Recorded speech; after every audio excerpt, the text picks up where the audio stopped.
귀신이 들린 궁궐, 병조판서가 처형당했습니다.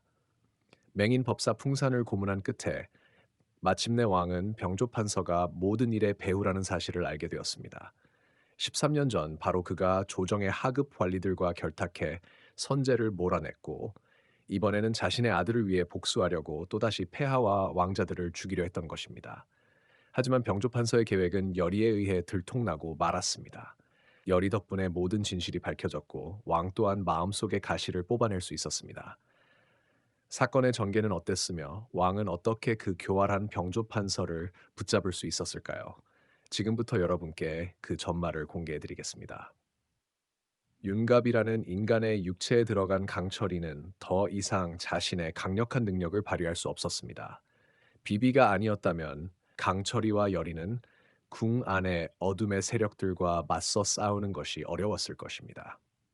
자신들이 그들을 이길 수 없다는 것을 알게 된 열이와 강철이는 왕과 함께 매우 대담한 계획을 세웠습니다. 바로 왕의 몸을 미끼로 사용해 귀신을 유인하고 그들의 진짜 음모를 드러내려는 것이었습니다. 왕이 귀신에 씌어 미쳐버리고 과거 선제와 똑같은 증상을 보이고 있다는 소문은 궁 전체에 퍼졌습니다. 조정의 대신들은 매우 혼란스럽고 두려워하며 궁궐이 13년 전과 같은 비극적인 결말을 맞게 될까 걱정했습니다. 그러나 그것은 오히려 병조판서에게는 좋은 소식이었습니다. 그가 몹시 불안해한 이유는 따로 있었습니다. 풍산이 이상하게도 흔적도 없이 사라진 것이었습니다. 궁 안의 모든 구석을 샅샅이 뒤져도 그를 찾을 수 없자 병조판서는 미쳐버릴 듯한 분노에 휩싸였습니다. 풍산은 그의 수많은 비밀을 알고 있는 인물이자 궁궐을 파괴하는 데 있어 핵심적인 연결고리였기 때문입니다. 바로 그때 그의 측근 호위무사가 달려와 이렇게 보고합니다. 대감님, 궁궐에 변고가 생겼습니다. 폐하께서 매우 이상한 증세를 보이시는데 그 모습이 예전에 선제께서 그러셨을 때와 똑같습니다. 이 모든 것이 혹시 풍산의 짓이 아닐까요? 병조판서는 미소를 지으며 말했습니다. 좋아, 풍산이라는 자가 결국 그 귀신을 조종해 폐하의 몸에 들게 하는데 성공한 것 같군. 지금이야말로 우리가 폐하를 몰아낼 수 있는 최고의 기회다. 준비해라. 어서 다른 대신들에게 알려서 이 위험 요소를 즉시 제거하라고 해라. 호위무사는 명을 받고 곧장 움직였고 병조판서는 반역을 꿈꾸는 자들과 함께 궁에 들어가기 위해 서둘러 옷을 갖춰 입었습니다. 음산한 궁궐을 바라보며 그는 만족스러운 표정을 지었고 폐하의 궁에 무단으로 침입해 검을 들고 나아갔습니다. 그 순간 폐하가 모습을 드러냈고 얼굴에 검붉은 자국이 있어 병조판서는 잠시 당황했지만 곧바로 조정 대신들을 선동했습니다. 폐하께서는 더 이상 인간이 아니십니다. 폐하께서는 이미 악령에게 지배당하셨습니다. 신이 백성과 궁을 위해 이 위협을 제거하겠나이다. 폐하 용서하여 주시옵소서. 그는 검을 뽑아 왕에게 겨누었습니다.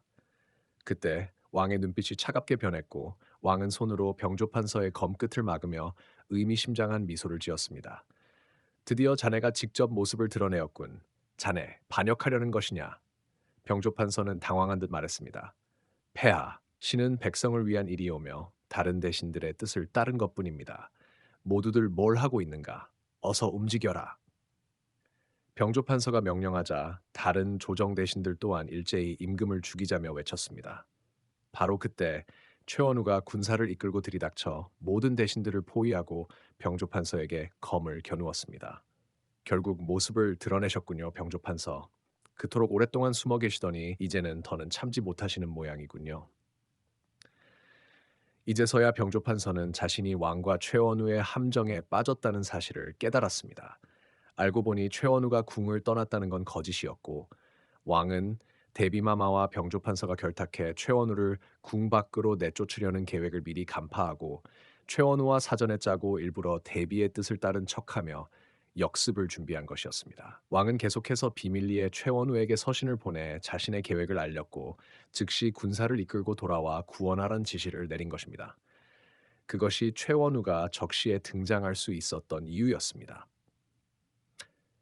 병조판서가 당황에 떨고 있는 그 순간 왕은 곧바로 함정을 드러냈고 강철이와 열이 또한 모습을 드러냈습니다.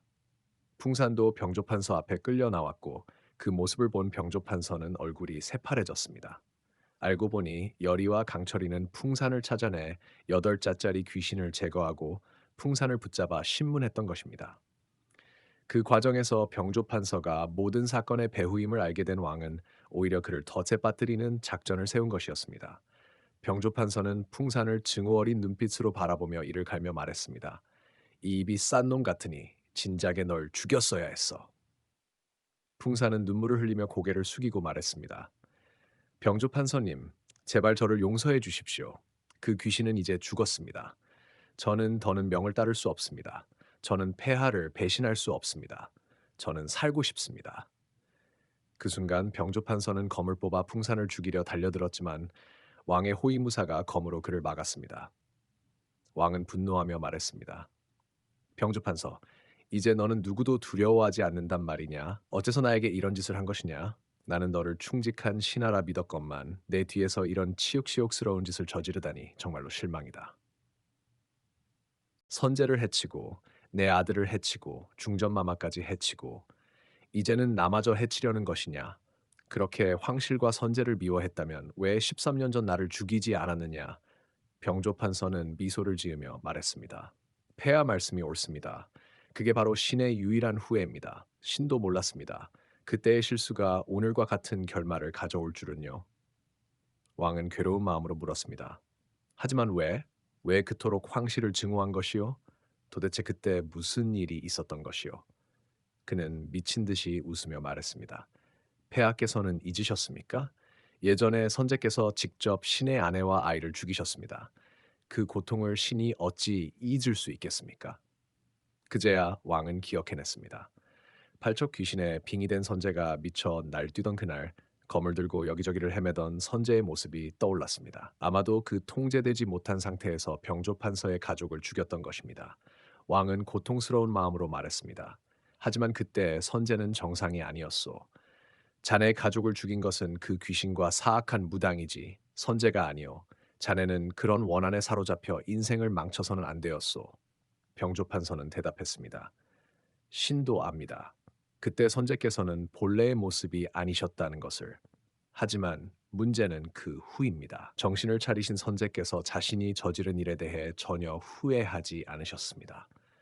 그것이야말로 신이 가장 원망한 부분입니다. 신은 아내와 아이가 억울하게 죽은 일을 그냥 넘길 수 없었습니다.